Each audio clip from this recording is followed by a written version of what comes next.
Ang mga otherworldly beast sa loob ng itim na ulap ay walang tigil na umaagos palabas, ang kanilang mga ingay ay umalingaw sa buong espasyo ng Earth Cave. Gusto ko siyang patayin. Pag-aalsa sa Earth Cave. Agad na napapitlag ang 4 na miyembro ng Tiger Scorpion Squad, nakaramdam ng takot. Hindi ako nagbibiro.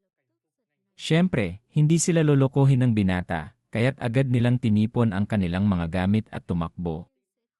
Sa katunayan, wala namang masyadong liligpitin. Dala lang nila ang ilang sako na puno ng secret silver.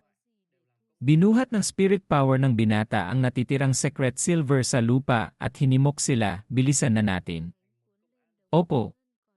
Dala ang mga gamit, tumakbo ng parang baliw ang 4 na miyembro ng Tiger Scorpion Squad sa likuran ng binata.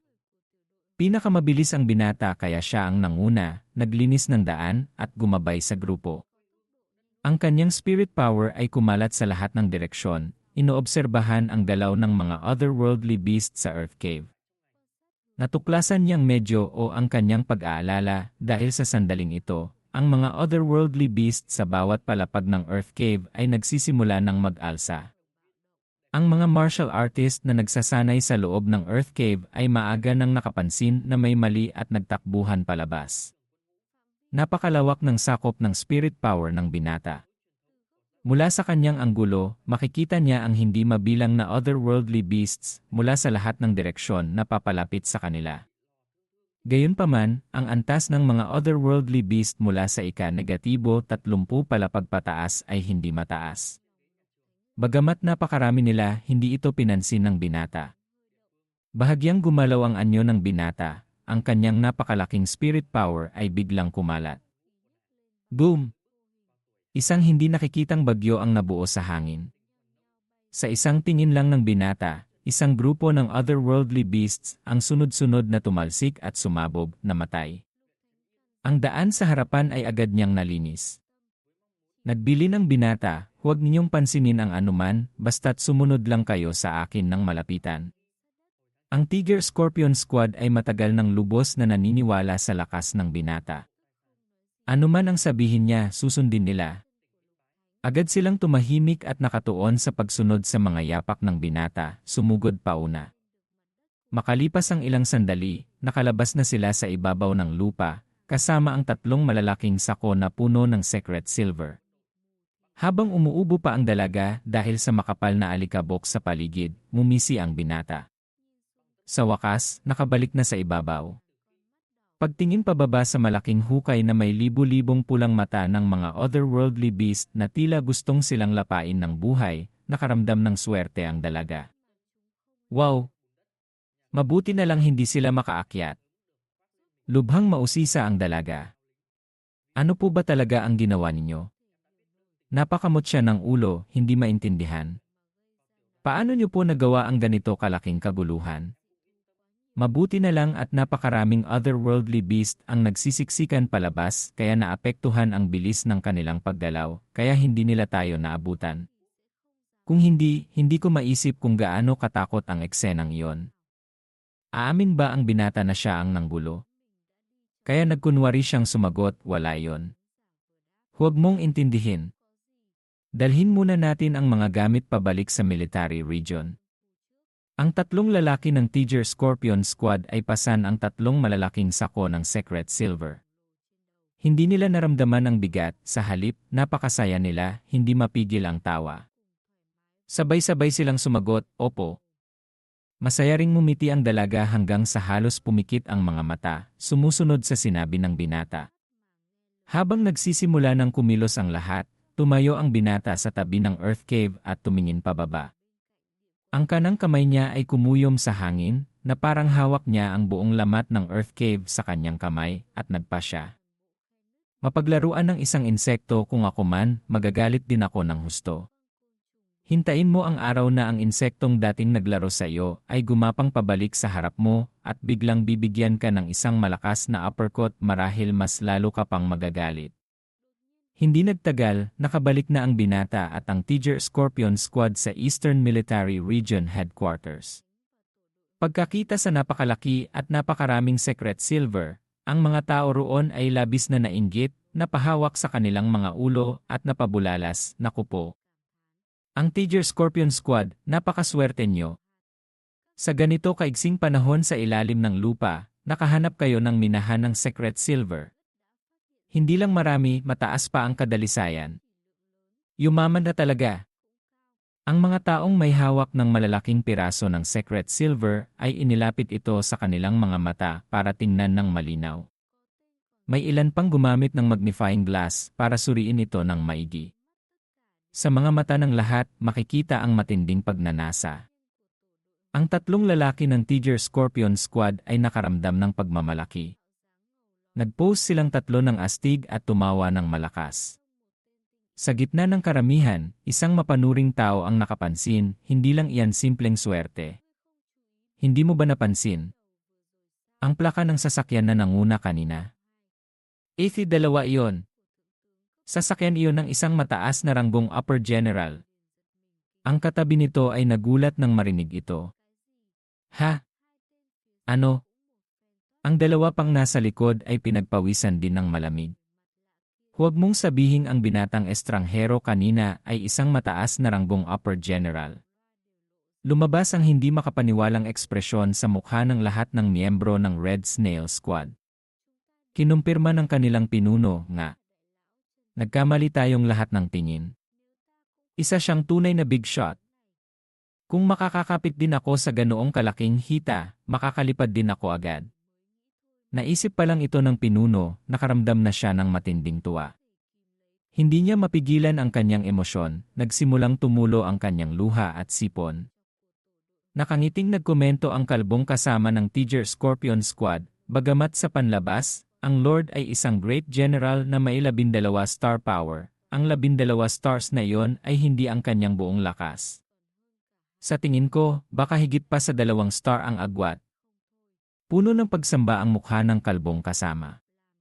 Ang sinabi niya ay nagdulot ng matinding pagkabigla sa mga tao. Ang Red Snail Squad ay nakaramdam ng magkahalong emosyon. Daang-daang pakiramdam ang naghalo-halo sa kanilang puso. Hindi sila makapaniwala sa kanilang narinig. Napaka-terrible. Makalipas ang 5 minuto, sa mansyon ng binata, isang napakatibay na mansyon na laging binabantayan ng mga sundalo 24 paghahati 7, sinabi ng binata sa 4 na miyembro ng Tiger Scorpion Squad. Dalhin niyo ang mga gamit para i-check. Pagkatapos, ang isang bahagi na para sa inyo ay ililipat sa inyong mga account. Umuwi na kayo. Dismissed. Natural na walang tutol ang 4 na miyembro ng Tiger Scorpion Squad. Ang dalaga at ang 3 pang miyembro ay mabilis na sumaludo at sumagot ng opo. Pagkaalis ng Tiger Scorpion Squad, pumasok sandali ang binata sa Dreamscape sa kanyang silid tulugan.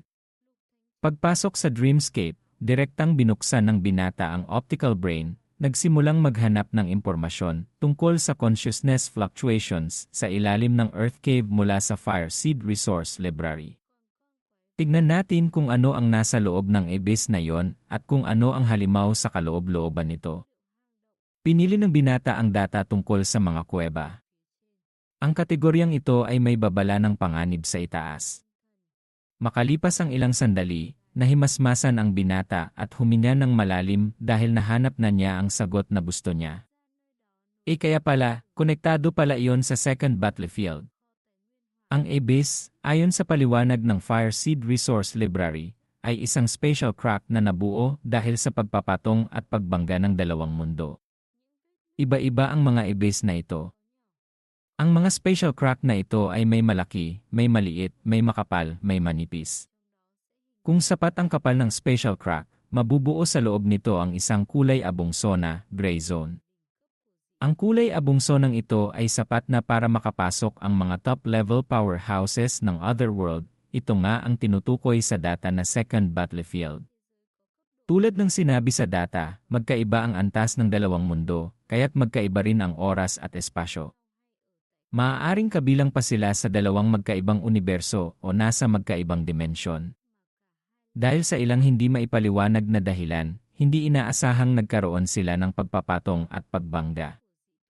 Ito ba ang pinagmulan ng pagsalakay ng mga otherworldly beast? Ngunit malinaw na mas malakas ang mundo ng mga otherworldly beast kaysa sa ating mundo. Dahil malaki ang pagkakaiba sa lakas ng dalawang panig, napakadali para sa mga otherworldly beast ng otherworld na makapasok sa ating mundo. Sa kabaligtaran, napakahirap para sa atin na makarating sa otherworld. Hindi katakataka na napakarami kong na-absorb na alaala ng mga zombie, napakabihira ng mga imahe ng mga level 1-0 at 11 powerhouses na kumikilos. Ang mga eksperto sa antas ng Wanghi ay nababalitaan lamang kaya pala, pumupunta pala silang lahat sa second battlefield para labanan ang malalakas na halimaw na bumababa mula sa otherworld. Hindi mabilang na mga powerhouses ang sunod-sunod na pumapasok sa battlefield, at ang mga otherworldly beast ay patuloy din lumalakas sa paglipas ng panahon. Ang pangunahing tunggalian sa susunod na 10,000 taon ng martial Dao ay ito na. Kung gaano katagal maglalaban ang dalawang sibilisasyon ay lubos na nakadepende sa kompetisyon sa pagitan ng mga top-level powerhouses ng dalawang sibilisasyon. Ang huling resulta, syempre, ay pagkatalo, kaya't ibinuhos ang lahat ng lakas para makalikha ng isang level 12 powerhouse. Ang Fireseed Plan ay mula doon nagsimula. Ngunit ang level 12 martial Dao, may pagkakataon bang manalo sa second battlefield? O kahit manatiling lamang-lamang mukhang napakahirap din. Napuno ng komplikadong pag-iisip at hindi maipaliwanag na damdamin ang puso ng binata. Ngunit kailangan man lang umabot sa level 1-0 martial Dao para magkaroon ng karapatang pumasok sa second battlefield. Sa kasalukuyan, nasa martial Dao year 300 ako, hindi pa nabubuksan. Ang second battlefield. Mukhang wala rin itong kinalaman sa akin.